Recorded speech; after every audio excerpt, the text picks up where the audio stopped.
Oi, gente, tudo bem com vocês? Então, essa semana a gente vai fazer um resumão, né, do conteúdo e agendar a nossa avaliação, que ficará para a próxima semana, tá? Então, fiquem sabendo, 17 e 18, né, primeiro e segundo grupo, teremos avaliação, tá certo?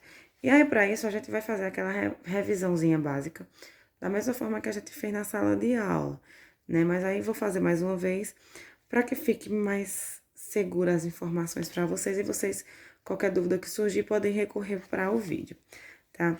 E aí, a nossa unidade Espaço Mundial, Energias e Fluxos, ela é dividida em 3 capítulos, né? Onde o primeiro fala sobre energia e ciclos industriais, que é todo o processo de segmento que é dado ao processo de industrialização com as suas fontes de energia, né, que começa aí pelo carvão mineral e depois a associação do petróleo e das hidrelétricas para aumentar essa geração de energia, que consequentemente com essas novas descobertas de geradores de energia, acaba que impulsionando, né, a expansão da industrialização em outros países, né? Claro que essa expansão ela dá início aí, primeiramente nos países desenvolvidos, que têm uma renda per capita maior, né? Um PIB mais elevado e que tenha justamente lucros para fazer esses investimentos,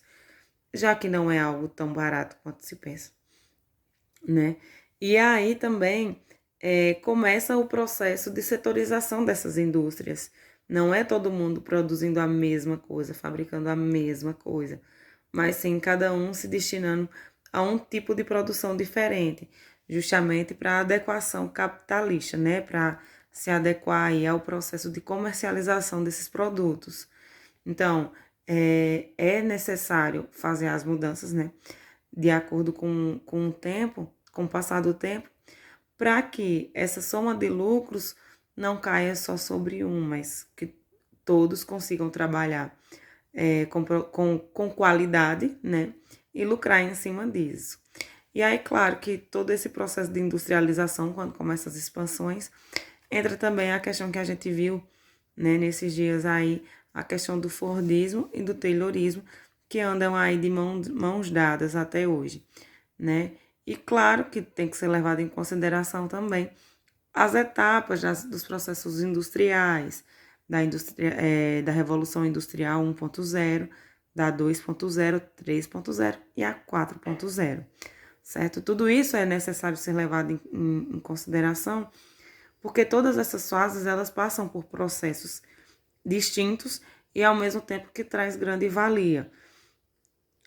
Uma dessas valias, no caso, como foi citado o Taylorismo e o Freudismo, é justamente a valorização da classe trabalhadora, que é onde os trabalhadores ganham seus direitos trabalhísticos de carteira assinada, de salários correspondentes aí à sua carga horária, né, e todas essas questões.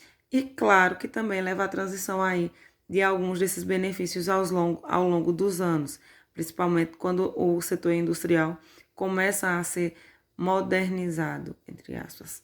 Ele começa a ser reajustado, vamos dizer assim, que é justamente no período onde começa a substituição das máquinas, né, pela mão de obra, pela mão do homem, certo?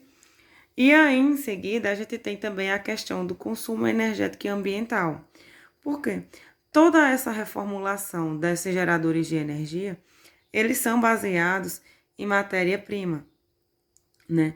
E aí, essa matéria-prima, a gente já viu que existem as não renováveis e as renováveis, e que quem sai no prejuízo é justamente as não renováveis, que é a matéria-prima que foi iniciada desde o início, e que hoje, ainda em escala mundial, ainda é um dos maiores geradores de energia do mundo, né? E aí, com a preocupação ambiental, vem a questão da ampliação dessas fontes de energia, que passa por todo um processo de adaptação para novas descobertas e que não coloque o planeta em tanto risco como havia antes, né? E aí, para isso, vem a questão do surgimento das hidrelétricas, né? A energia gerada aí através da força das águas, que, como a gente viu antes, no Brasil principalmente, é uma dos maiores fontes na região norte, devido à influência de muitos rios que existem na região, né? Mas que de contrapartida, no processo de construção de uma hidrelétrica, muitos são os prejuízos ambientais, já que tem todo um processo de degradação do solo, há todo um processo de escassez de água em alguns rios que antes tinha água, mas que pela construção da hidrelétrica não tem mais. Há toda uma questão de fauna e flora, e assim como também atinge algumas comunidades rurais, e isso coloca em comprometimento também a sociedade que ali habitava, certo? Temos também a energia nuclear, né, que aí são os compostos químicos, que é altamente contaminante, né, afinal de contas, são elementos químicos que são utilizados para essa geração de energia e que, além do seu risco natural na produção, tem também o uso indevido, porque essa energia nuclear ela acaba que sendo utilizada também para finalidades malignas, né? Que vem aí a questão das bombas e tudo mais que a gente viu, discutiu também em sala de aula, que no próprio texto do livro de vocês vem chamando a atenção para essa situação, né? Então, tanto o campo que faz essa produção, né? Aí as indústrias que geram essa produção de energia tem uma preocupação grande, como também a finalidade dessa produção, certo? Porque além de afetar de modo geral o meio ambiente, também afeta a saúde humana, né? Porque precisamos ressaltar a ideia de que a energia nuclear ela é altamente contaminada.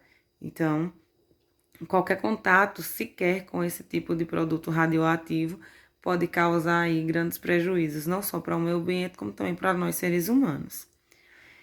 Temos também a geração de energia eólica, que é a energia que é produzida através da força dos ventos. Essa geração de energia, gente, apesar de não parecer tão prejudicial assim, ela coloca em risco muitas espécies de aves que não conseguem enxergar as hélices devido à velocidade que elas atingem e eles acabam se chocando, tá?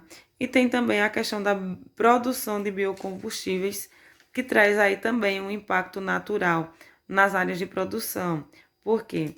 Mesmo que a produção de biocombustíveis seja gerada através de sementes que possam ser replantadas, né, um produto renovável, mas coloca em comprometimento também o solo e a formação e a forma de produção desses plantios, já que é praticamente um plantio de monocultura com o destino de fazer biocombustíveis.